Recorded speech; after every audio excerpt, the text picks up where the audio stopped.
Hello my fellow Arrowheads, it's Devin from Comikazees, and today's video is going to be my review and top 5 moments of Arrow episode 11, Midnight City. So let's begin.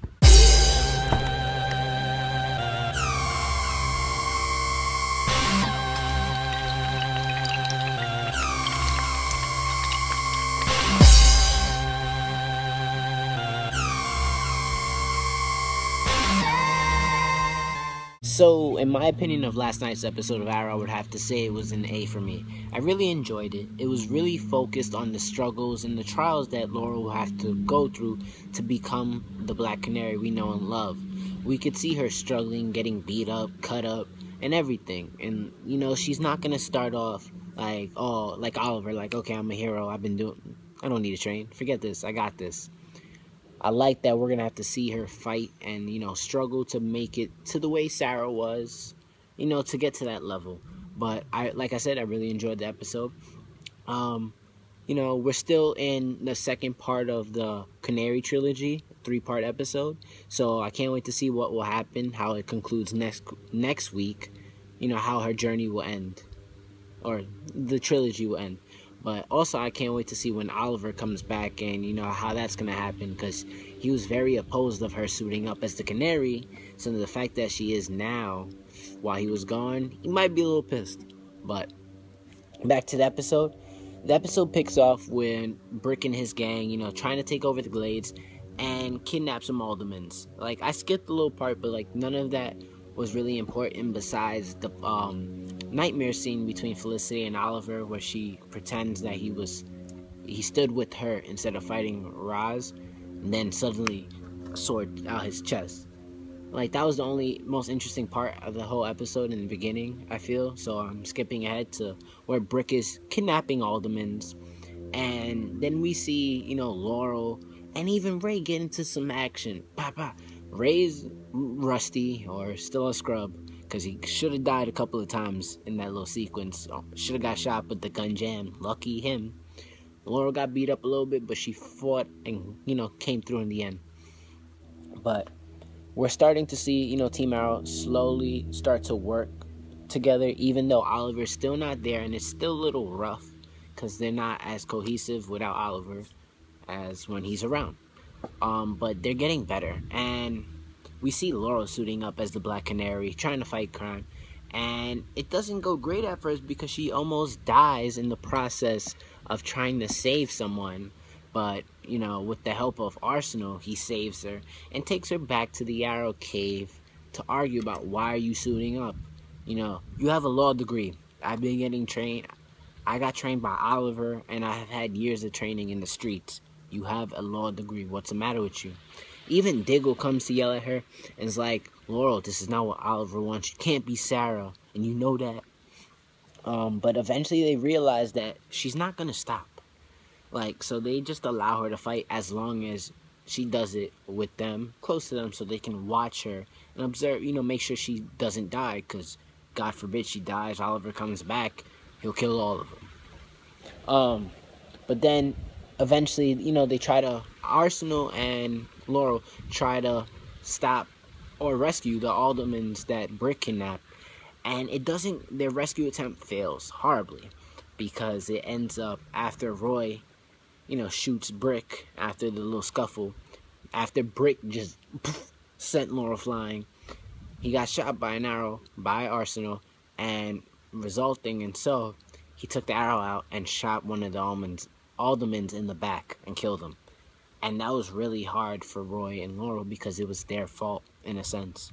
They failed to rescue them, and now one of the aldermans is dead. It really affects them. Roy's just like, wow, can't believe this. This sucks. Laurel even thinks about quitting. She's like, I'm done, never suiting up.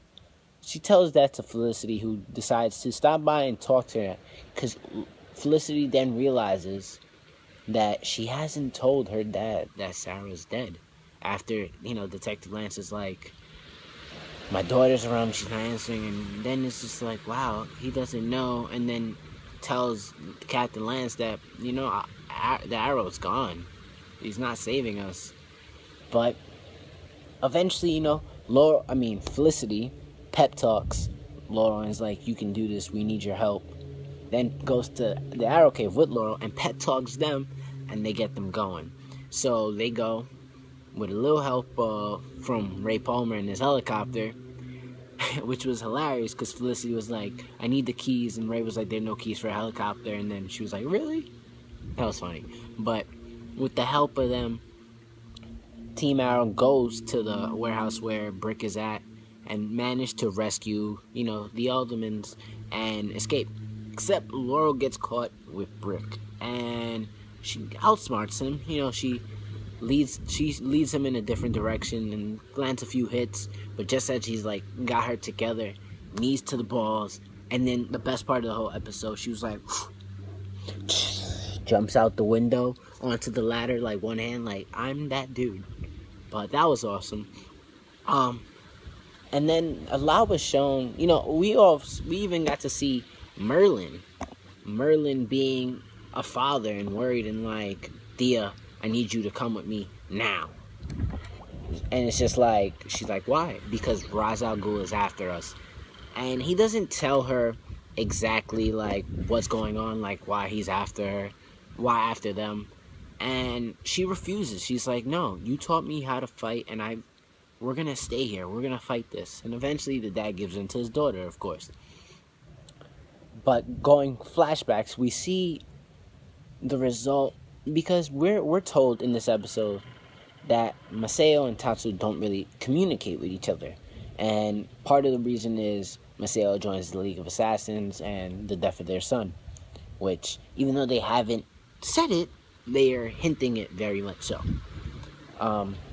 So they show, the flashback of how Maseo and Oliver meet up with China White, and Oliver has no idea. Maseo makes a deal with her, and it doesn't go as planned because Amanda Waller ends up realizing that and switches out the vial of alpha that Maseo is going to give to China White in return for his daughter and son.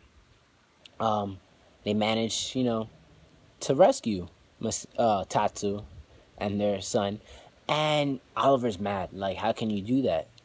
And that's just part of it, but I can't wait to see, more into the flashbacks of why their relationship is bad between Maseo and Tatsu, because when you see her, she's like just that weird cat lady. She's just like, oh, I healed you, Oliver.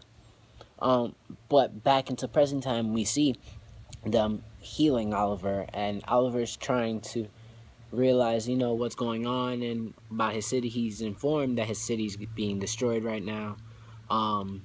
Just everything going bad. He tries to convince Tatsu and Maseo to not let him go, but just as he's convincing him, the League of Assassins, some assassins burst through the door. I'm looking for Oliver Queen's body. Maseo, it's like, there's no body here. Eventually, someone makes a noise and they find Tatsu and Oliver. And then we see Maseo and Tatsu kill him, which was pretty awesome because it was just like, yeah, we're like Mr. and Mrs. Smith with swords. But then, Maseo, I don't know why, just goes back to the League of Assassins, and really you just ruined it. Because he goes back to Nanda Parbat, and you can see Tatsu is hurt because she loves her husband. She still loves him. And he has to go back because he says he feels that Maseo is dead. And Sharab, I think is his name, is the only one left. But now here's a spoiler warning for the people who haven't seen the episode just yet. I know I could spoil some things in the episode, but I'm sorry about that. But I'm not going to spoil it for you because I'm going to do my top 5 moments. So here's your moment to skip ahead to the video to where you see my face again, and that'll be okay to watch the video from there. So are you ready? Alright, let's begin. And now for the top 5 moments of Arrow episode 11, Midnight City. Moment number 5, Laurel is really struggling to become the Black Canary that we know and love. Moment number 4, Merlin tells Thea that they need to leave Starling City because Ra's al Ghul is after them, and Thea refuses. Moment number 3, Felicity pep talks Team Arrow to go out and continue to fight and stop Brick. Moment number 2, the League of Assassins are searching for Oliver Queen's remains. Moment number 1, Brick takes over the Glades. There goes my review and top 5 moments of Arrow episode 11, Midnight City. I hope you guys enjoyed the video. Please, if you did, give it a thumbs up. And if you're new to our channel, hit that subscribe button down below for more videos. Also, check out our other videos. We do reviews, top 5s, and anything. Breaking news and theory videos on everything from Flash, Constantine, to Marvel and DC. Are you guys excited for Arrow next week when he comes back to Starling City? I am. Can't wait to see how they handle the rest of the Canary trilogy and how Oliver could be a part of that. And I'm excited to see more Tatsu because I feel like we haven't gotten enough Katana. And considering the new, the big moment of between, I don't know the kid's name. I call him the DJ. Austin Butler. He's playing the DJ. How crazy was it that he's part of the League of Assassins and called Maseo about Merlin? That was different. I didn't believe that he was going to go that route. But like I said, I'm excited about the episode. I really hope you guys enjoyed the episode as well and enjoyed the video. And also make sure to check out our other videos. Also follow us on Facebook and Twitter at Comikazees, and give us your opinions and any topic video ideas you want to see. Never be afraid. Give us feedback. That's what we want. Also, just thank you for watching, and I'll see you guys next time.